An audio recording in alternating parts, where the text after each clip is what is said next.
예술의 사생활 노스님 니콜로 파가니니 스스로 소문을 만들어 셀러브리티가 되다.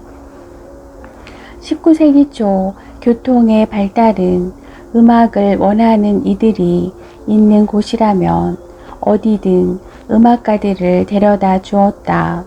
음악은 더 이상 귀족이나 국왕의 소유가 아니었다. 음악가는 자신만을 바라보고 열광하는 콘서트 홀을 선호하기 시작했고 각 도시는 음악가를 유치할 수 있는 홀을 갖추어 나갔다. 하지만 공연장을 짓는 것만으로는 부족했다.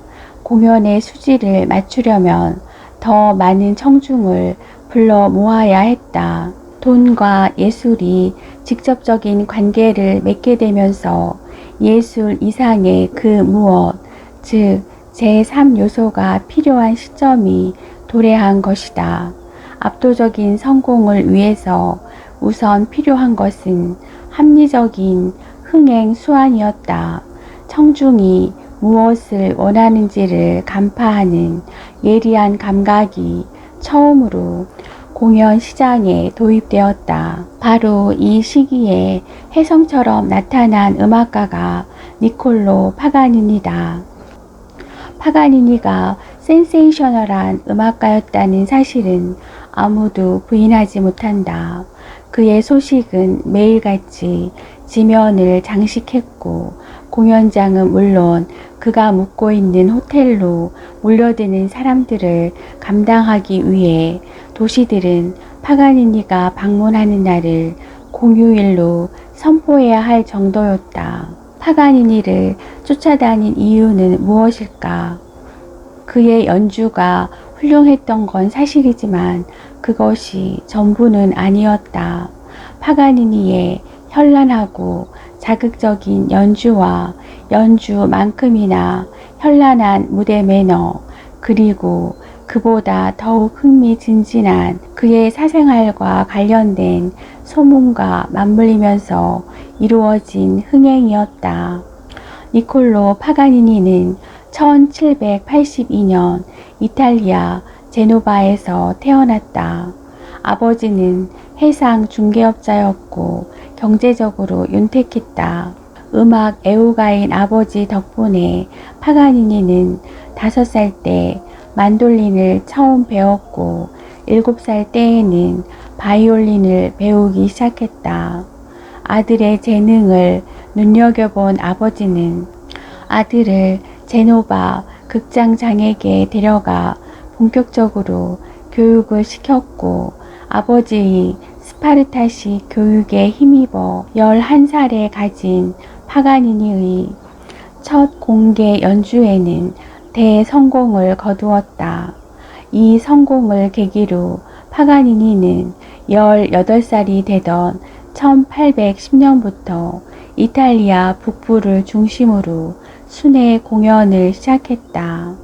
매 연주회에서 관객들이 보인 광란에 가까운 호응은 곧 이탈리아를 넘어서 오스트리아, 독일, 프랑스, 심지어 바다 건너 영국에까지 전해졌다. 그렇다면 파가니니의 연주회에서는 어떤 일이 벌어졌던 것일까?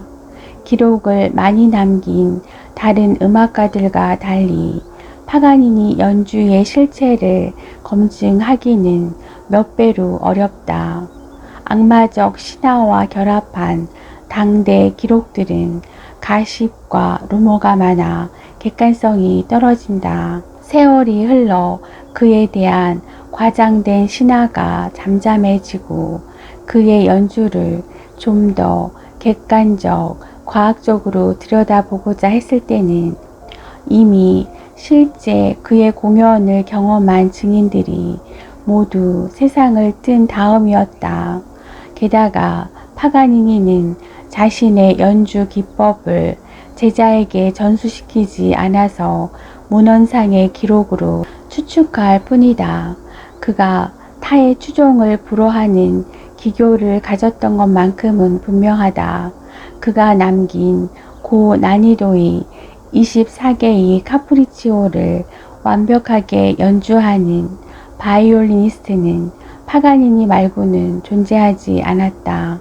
손가락이 보이지 않을 만큼 빠르게 튀기는 스타카토, 한음씩 끊는 연주법과 왼손 피치카토, 손가락으로 현을 튕기는 연주법에 청중들은 숨이 넘어갔다.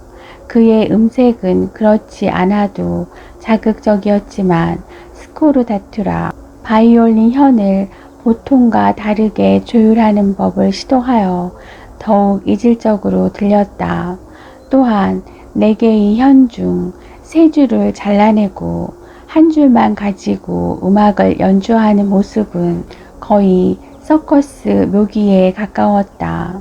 하지만 이 모든 시도들이 파가니니만의 독창적인 발명이 아니라는 점은 의미심장하다. 바이올린이나 기타 연주자들이 악기를 본래 음보다 높거나 낮게 조율해 주목을 끄는 기법은 바로크 시대 바이올리니스트인 하이니 비버도 사용했던 것이다.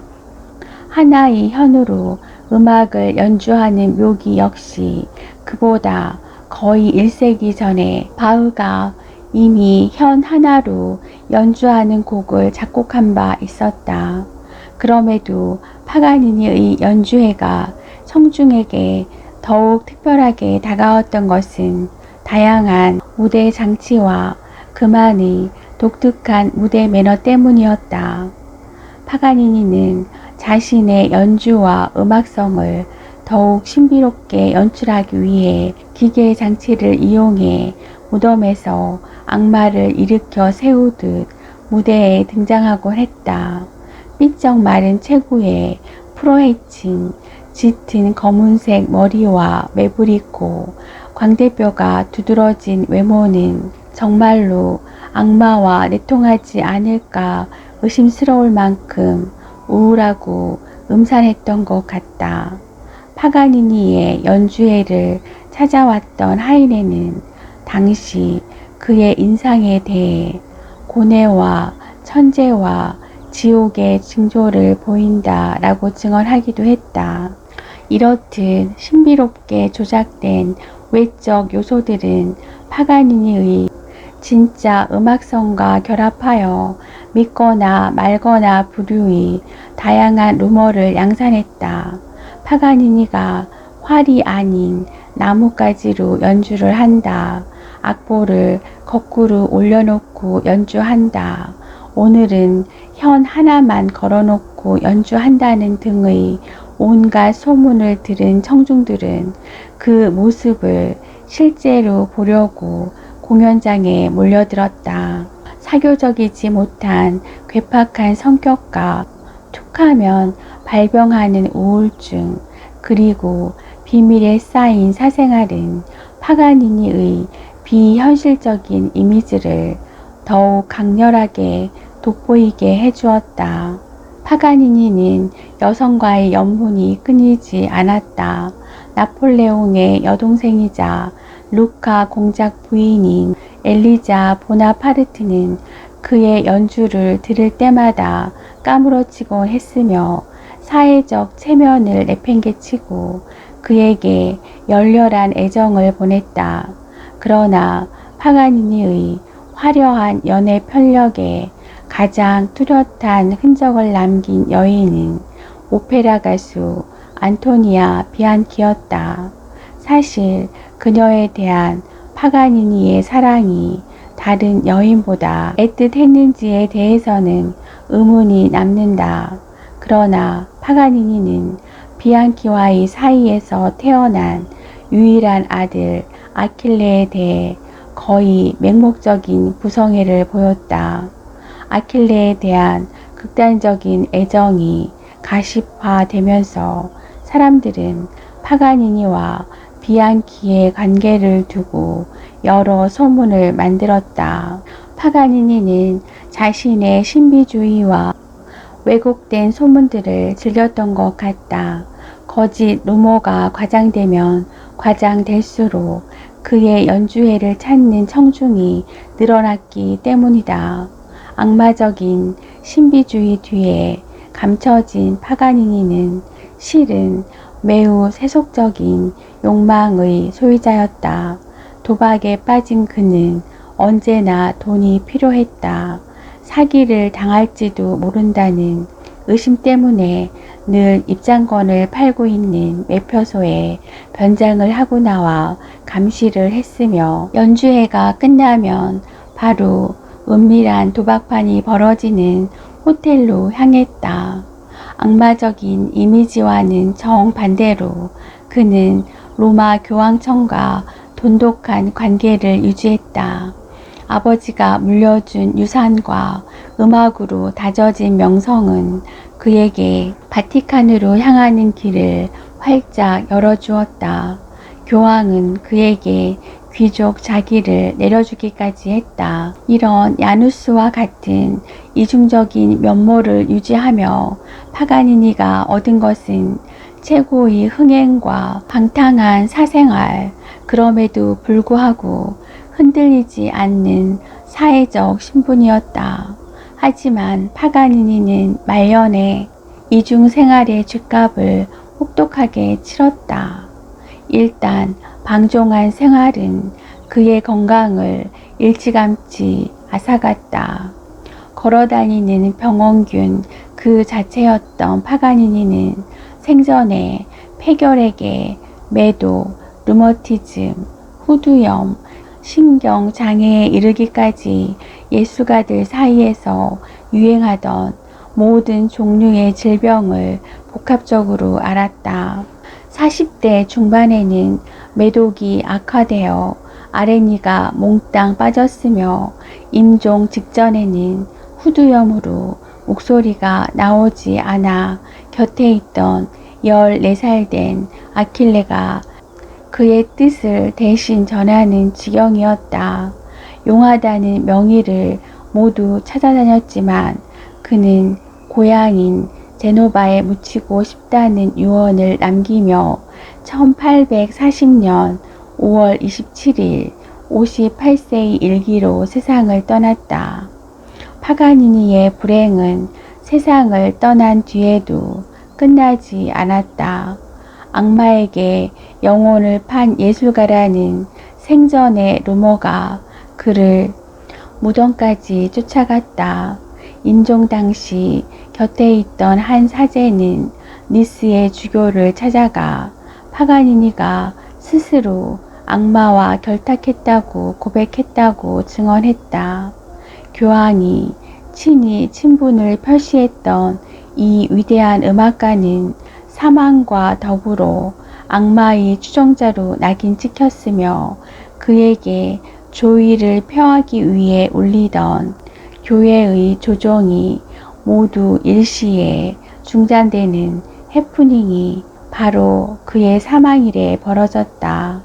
교회에 묻힐 수 없게 된 그의 시신은 방부 처리되어 이곳 저곳 옮겨 다니며 감회장 되다가 결국 한 후원자가 소유한 어느 작은 섬 동굴에 은밀하게 감춰졌다. 사후 4년 뒤인 1844년 우여곡절 끝에 제노바로 옮겨진 파가니니의 시신은 다시 한번 교회의 반대에 부딪혀 묘지가 아닌 지하 납골당에 임시로 안치되었다.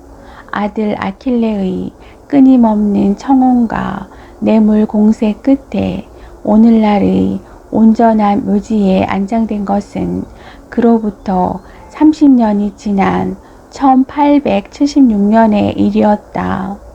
아버지의 임종을 지켜보던 당시 14살이었던 아들은 50세의 노년이 되어서야 아버지의 장례식을 온전히 치를 수 있었다.